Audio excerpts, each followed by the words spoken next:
The fourth plenary meeting of the General Assembly is called to order.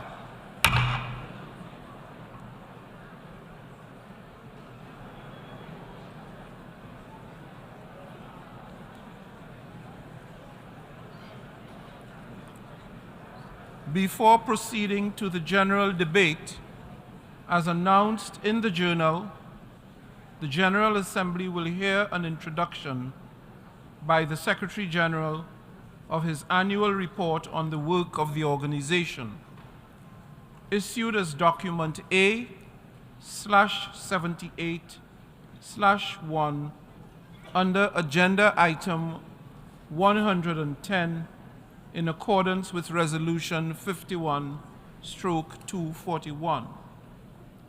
I now give the floor to the Secretary General of the United Nations, His Excellency Antonio Guterres.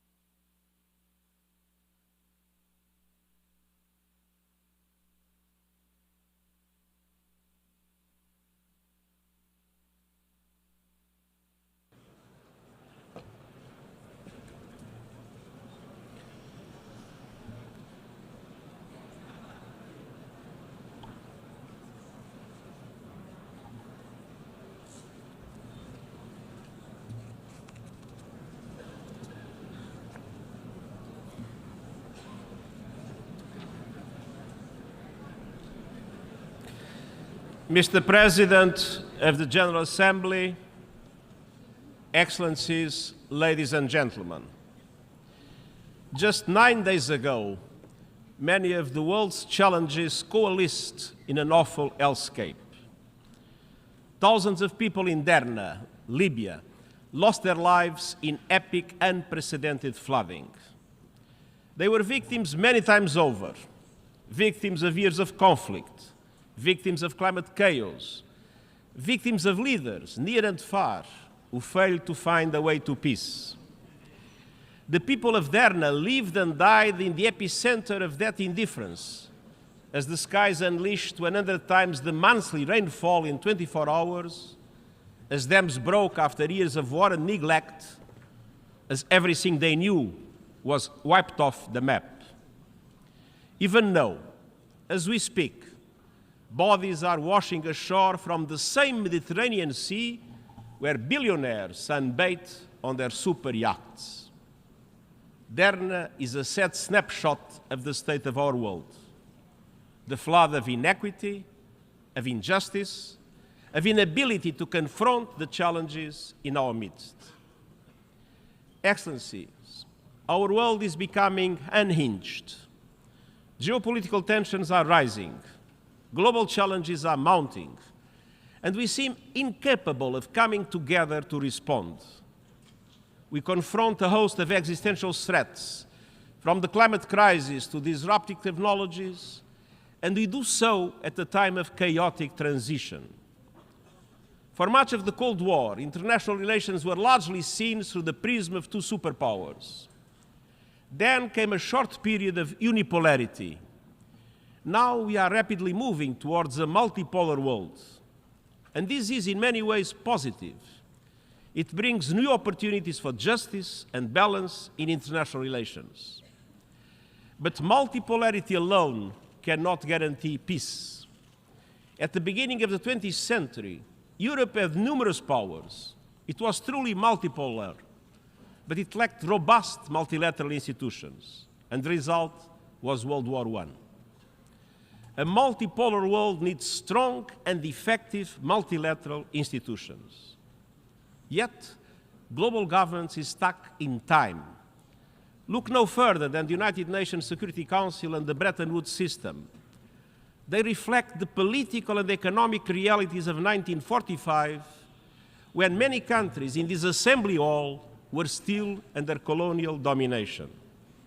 The world has changed. Our institutions have not. We cannot effectively address problems as they are if institutions do not reflect the world as it is. Instead of solving problems, they risk becoming part of the problem. And indeed, divides are deepening. Divides among economic and military powers, divides between North and South, East and West. We are inching ever closer to a great fracture in economic and financial systems and trade relations, one that threatens a single open internet with diverging strategies on technology and artificial intelligence and potentially clashing security frameworks. It is high time to renew multilateral institutions based on 21st century economic and political realities rooted in equity, solidarity, and universality, and anchored in the principles of the United Nations Charter and international law. That means reforming the Security Council in line with the world of today. It means redesigning the international financial architecture so that it becomes truly universal and serves as a global safety net for developing countries in trouble. I have no illusions. Reforms are a question of power. And I know there are many competing interests and agendas, but the alternative to reform is not the status quo. The alternative to reform is further fragmentation. It is reform or rupture. At the same time, divides are also widening within countries. Democracy is under threat. Authoritarianism is on the march. Inequalities are growing, and hate speech is on the rise. In the face of all these challenges and more, compromise has become a dirty word. Our world needs statesmanship, not gamesmanship and gridlock. As I told in the G20, it is time for a global compromise. Politics is compromise. Diplomacy is compromise. Effective leadership is compromise. Leaders have a social responsibility to achieve compromise in building a common future of peace and prosperity for our common good. Excellencies, over the past year we have shown the promise of multilateral action. With important new agreements on safeguarding biodiversity, on protecting the high seas, on climate loss and damage, on the right to a clean, healthy and sustainable environment. We have all the tools and resources to solve our shared challenges. What we need is determination. And determination is in the DNA of our United Nations, summoning us with the first words of the Charter. We, the peoples of the United Nations, determined. Determined to end the scourge of war. Determined to reaffirm faith in human rights. Determined to uphold justice and respect international law. And determined to promote social progress and better lives for all people. It falls to us, through our actions, to apply that determination to the challenges of today, being faithful to the Charter of the United Nations. Excellencies, it starts with determination to uphold the Charter's pledge for peace. Yet, instead of ending the scourge of war, we are seeing a surge of conflicts, coups, and chaos. If every country fulfilled its obligations under the Charter, the right to peace would be guaranteed. When countries break those pledges, they create a world of insecurity for everyone. Exhibit A, Russia's invasion of Ukraine. The war, in violation of the United Nations Charter and international law, has unleashed an nexus of horror. Lives destroyed, human rights abused, families torn apart, children traumatized, hopes and dreams shattered. But beyond Ukraine, the war has serious implications for us all. Nuclear threats put us all at risk. Ignoring global treaties and conventions makes us all less safe. And the poisoning of global diplomacy obstructs progress across the board. We must not relent in working for peace, a just peace in line with UN Charter and international law. And even while fighting rages, we must pursue every avenue to ease the suffering of civilians in Ukraine and beyond. The Black Sea Initiative was one such avenue. The world badly needs Ukrainian food and Russian food and fertilizers to stabilize markets and guarantee food security. And I will not give up on my efforts to make it happen. Excellencies,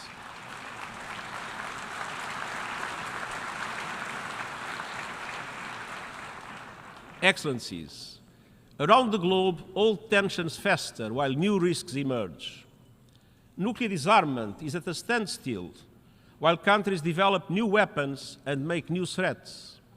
Across the Sahel, a series of coups is further destabilizing the region as terrorism is gaining ground. Sudan is descending into full-scale civil war. Millions have fled, and the country risks splitting apart.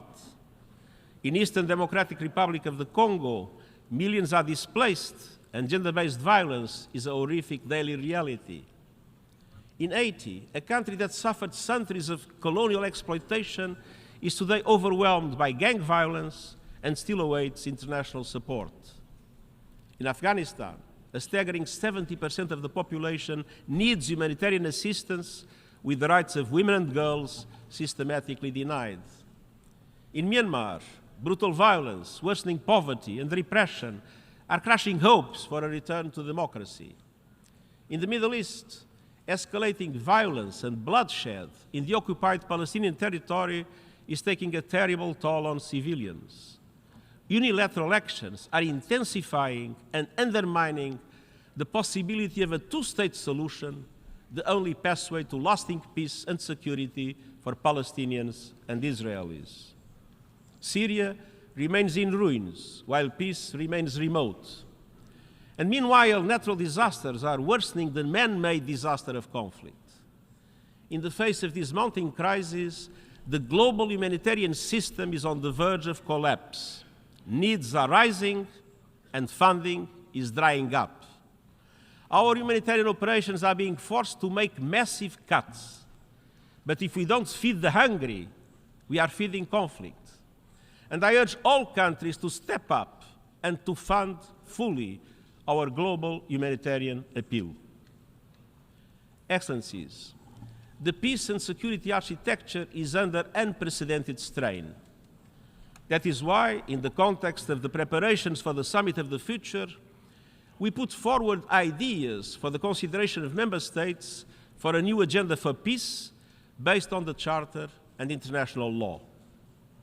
It provides a unifying vision to address existing and new threats for a world in transition, calling on states to recommit to hold free from nuclear weapons and to end the erosion of the nuclear disarmament and arms control regime, bolstering prevention at the global level by maximizing the capacity and convening power of the UN and our good offices to bridge geopolitical divides, bolstering prevention at the national level by linking actions for peace with progress on the Sustainable Development Goals, putting women's leadership and participation at the center of decision-making, and committing to the eradication of all forms of violence against women, calling for a broad-based reflection on peacekeeping and make it nimbler and more adaptable with forward-looking transition and exit strategies from the start, and supporting peace enforcement action by regional organizations, notably the African Union,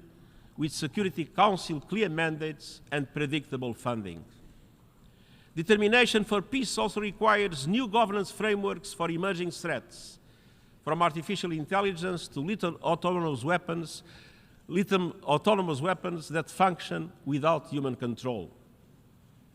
Excellencies, peace is inextricably linked to sustainable development. We see a familiar pattern around the world. The closer a country is to conflict, the further it is far from the Sustainable Development Goals. The Charter calls on us to be determined in promoting social progress. In 21st century terms, that means achieving the Sustainable Development Goals. Yet inequality defines our time. From cities where skyscrapers tower over slums, to countries that are forced to choose between serving their people or serving their debts. Today, Africa spends more on debt interest than on health care. Yesterday's SDG Summit was about a global rescue plan to scale up support from billions to trillions. And Excellencies, the international financial architecture remains dysfunctional, outdated, and unjust. And the deep reforms that are needed won't happen overnight, but we can take determined steps now to help countries where the crises such as the COVID-19 pandemic have dramatically impacted. By urgently advancing the SDG stimulus of $500 billion per year and relieving the financial burden on developing and emerging economies. By scaling up development and climate finance, increasing the capital base and changing the business model of multilateral development banks, by ensuring effective debt relief mechanisms and channeling emergency financial support towards those in greatest needs. Excellencies, we must be determined to tackle the most immediate threat to our future, our overheating planet. Climate change is not just a change in the weather. Climate change is changing life on our planet. It is affecting every aspect of our work. It is killing people and devastating communities. Around the world, we see not only accelerating temperatures, we see an acceleration in sea levels rising, glaciers receding, deadly diseases spreading, the extinction of species and cities under threat. And this is only the beginning. We have just survived the hottest days, the hottest months, and the hottest summer on the books. Behind every broken record are broken economies, broken lives, and whole nations at the breaking point. Every continent, every region, and every country is feeling the heat. But I'm not sure all leaders are feeling that heat. Actions are falling abysmally short. There is still time to keep rising temperatures within the 1.5-degree limits of the Paris Agreement, but that requires drastic steps now to cut greenhouse gas emissions and to ensure climate justice for those who did least to cause the crisis but are paying the highest price. We have the receipts. G20 countries are responsible for 80% of greenhouse emissions. They must lead. They must break their addiction to fossil fuels, stop new coal, and indeed the International Energy Agency's findings that new oil and gas licensing by them is incompatible with keeping the 1.5-degree limit alive. To stand a fighting chance of limiting global temperature rise, we must phase out coal, oil and gas in a fair and equitable way and massively boost renewables. This is the only path to affordable, renewable energy for all. And unfortunately, many still in Africa, mainly in Africa, still lack electricity. So the fossil fuel age has failed. If fossil fuel companies want to be part of the solution, they must lead the transition to renewable energy. No more dirty production. No more fake solutions. No more bankrolling climate denial. I have laid out a climate solidarity pact in which all big emitters are asked to make extra efforts to cut emissions, and wealthier countries support emerging economies with finance and technology to do so. For example, Africa has 60% of the world's solar capacity, but just 2% of renewable investments. And I've also put forward an acceleration agenda to supercharge these efforts. Developed countries must reach net zero as close as possible to 2040, and emerging economies as close as possible to 2050, in line with common but differentiated responsibilities. And immediate steps include an end to coal by 2030 for OECD countries and 2040 for the rest of the world. An end to fossil fuel subsidies and the price on carbon. Developed countries must also finally deliver $100 billion for developing country climate action, as promised, double adaptation finance by 2025, as promised, and replenish the Green Climate Fund, as promised. And all countries must work to operationalize the Loss and Damage Fund this year and ensure universal early warning coverage by 2027. Tomorrow, I will welcome credible first movers and doers to our Climate Ambition Summit. And COP28 is around the corner. Climate chaos is breaking new records, but we cannot afford the same old broken record of scapegoating, and waiting for others to move first. And to all those working, marching, and championing real climate action, I want you to know that you are on the right side of history and that I am with you. I won't give up this fight of our lives. Excellence. Excellencies.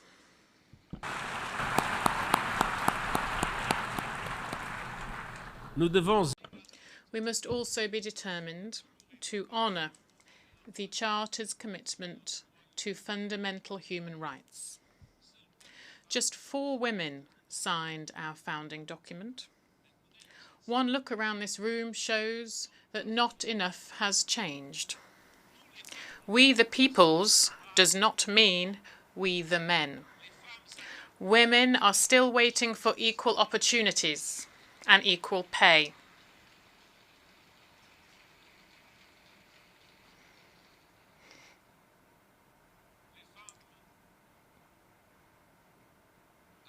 Women are still waiting for equal opportunities and equal pay, for equality under the law, for their work to be valued and their opinions to count. Around the globe, women's rights, including sexual and reproductive rights, are being suppressed and even rolled back, and women's freedoms curtailed. In some countries, women and girls are punished for wearing too many clothes. In others, for wearing too few. Thanks to generations of women's rights activists, times are changing. From sports field to schools and public squares, girls and women are challenging the patriarchy and winning. I stand with them. I entered this office with a commitment to ensure gender parity at the UN. We have achieved that at senior levels and are on track to do so across the UN system. Because gender equality is not the problem. Gender equality is the solution. It is not a favour to women. It is a fundamental condition to ensuring a better future for all. Excellencies, we must be determined to answer the call to action to put human rights at the heart of our work. 75 years after the Universal Declaration of Human Rights, there has been enormous progress in some areas, from ending colonization and segregation to ensuring women's voting rights. But we have not achieved basic rights for all, when 1.2 billion people still live in acute poverty and hunger is at levels not seen since 2005. When discrimination on racial and ethnic grounds is perfectly legal in many countries. When people must risk death to seek a better life. When refugees, migrants and minorities are routinely demonized and hounded. When declaring your gender identity or simply who you love can lead to imprisonment or even execution. When speaking out can lead to perilous consequences. Human rights, political, civil, economic, social and cultural, are the key to solving many of the world's interlinked problems. Laws to protect the vulnerable must be enacted and enforced. The targeting of minorities must stop, and human rights and human dignity must be at the centre of social, economic and migration policies. All governments must fulfil the commitment they made in the Universal Declaration of Human Rights. Excelências. Excellencies, we must also face up to the looming threats posed to human rights by new technologies. Generative artificial intelligence holds much promise, but it may also lead us across a Rubicon and into more danger than we can control. When I mentioned artificial intelligence in my General Assembly speech in 2017, only 2 other leaders even uttered the term. Now AI is on everyone's lips, a subject of both awe and fear. Even some of those who developed generative AI are calling for greater regulation. But many of the dangers of digital technology are not looming on the horizon, they are here. The digital divide is inflaming inequalities. Hate speech, disinformation, and conspiracy theories on social media platforms are spread and amplified by AI, undermining democracy and fueling violence and conflict in real life. Online surveillance and data harvesting are enabling human rights abuses on a mass scale. And technology companies and governments are far from finding solutions. We must move fast and mend things. New technologies require new innovative forms of governance, with input from experts building this technology and from those monitoring its abuses. And we urgently need a global digital compact between governments, regional organizations, the private sector and civil society to mitigate the risks of digital technologies and identify ways to harness their benefits for the good of humanity. Some have called for consideration of a new global entity on AI that could provide a source of information and expertise for member states. There are many different models, inspired by such examples as the International Atomic Energy Agency, the International Civil Aviation Organization, or the Intergovernmental Panel on Climate Change. And the UN stands ready to host the global and inclusive discussions that are needed, depending on the decisions of member states. To help advance the search for concrete governance solutions, I will appoint this month a high-level advisory body on artificial intelligence, which will provide recommendations by the end of this year. And next year's Summit of the Future is a once-in-a-generation opportunity for progress to deal with these new threats in line with the vision of the UN Charter. Member states will decide how to move forward on the new agenda for peace, the Global Digital Compact, reforms to the international financial architecture, and many other proposals to address challenges and bring greater justice and equity to global governance. Excellencies, the United Nations was created precisely for moments like these, moments of maximum danger and minimum agreement. We can and must use our tools in flexible and creative ways. Last month, we saw the dividends of determination off the coast of Yemen. Carrying 1 million barrels of oil, the decaying FSO Safir supertanker was a ticking time bomb, a looming ecological disaster in the Red Sea. But no one offered to solve the problem. So the United Nations stepped in and brought the world together. We mobilized resources, assembled the experts, navigated difficult negotiations and built trust. We have more work ahead and more resources are needed. But last month, the oil was successfully transferred from the Safir. This UN-led action saved the Red Sea.